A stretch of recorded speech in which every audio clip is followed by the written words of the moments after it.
quite straightforward about this. We should, on this International Women's Day, be celebrating many wonderful Iranian women, past and present, from all walks of life. Women like Maria Korsan, the chief executive of SB Severages Tekniska in Sweden.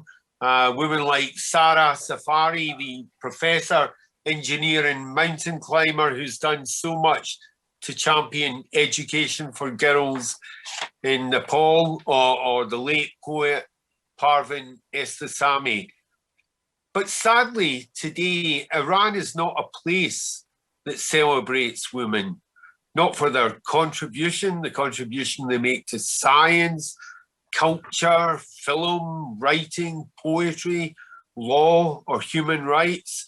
Indeed, that independence and talent and independence of mind can often lead to incarceration, to joining the hundreds of Iranian women locked away in the mullahs' jails and subjected to abuse, degradation, torture, and rape.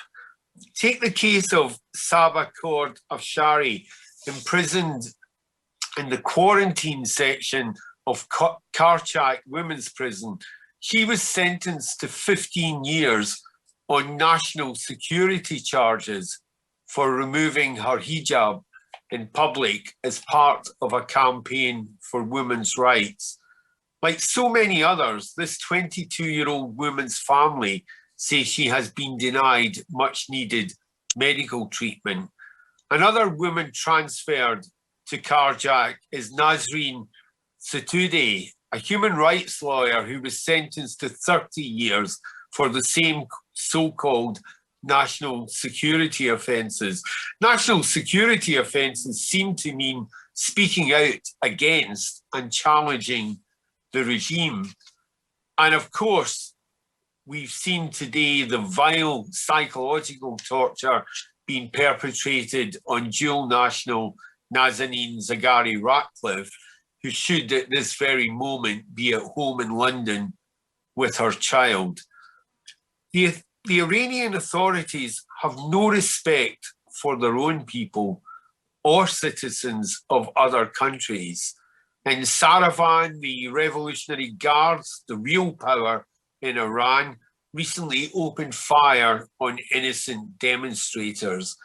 It's against this background and the shocking revelations following the trial and conviction of Asadullah Assadi in Belgium that we must seriously consider our next moves in relation to this regime. The men in charge of the Revolutionary Guard, the mullahs, those who torture, murder and rape, they don't understand diplomacy. They don't appreciate efforts to seek peaceful resolution of conflicts. They interpret friendly gestures and concessions as a sign that the other side is caving in. We should make it abundantly clear that we won't negotiate with them unless they agree to give up all nuclear weapons development and the ballistic missile program in a way that's completely verifiable. We shouldn't negotiate with them unless we see a total end to their terrorist activities and assassination campaigns across the region and in all other parts of the globe. We want Nazanin Zaghari Ratcliffe free and at home in London where she belongs. That isn't negotiable.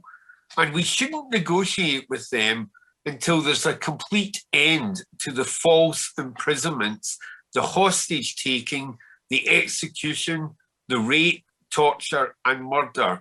We shouldn't negotiate until they accept human rights and demonstrate their respect for the rights of women throughout Iran. Today we celebrate the powerful women of Iran who've given so much to the world. We remember the innocent women locked away in those dark, filthy prisons.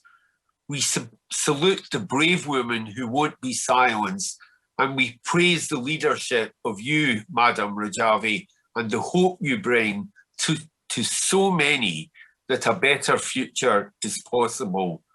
The day of freedom will come, and all the talents of Iranian women, those in Iran and those forced to flee, will be liberated.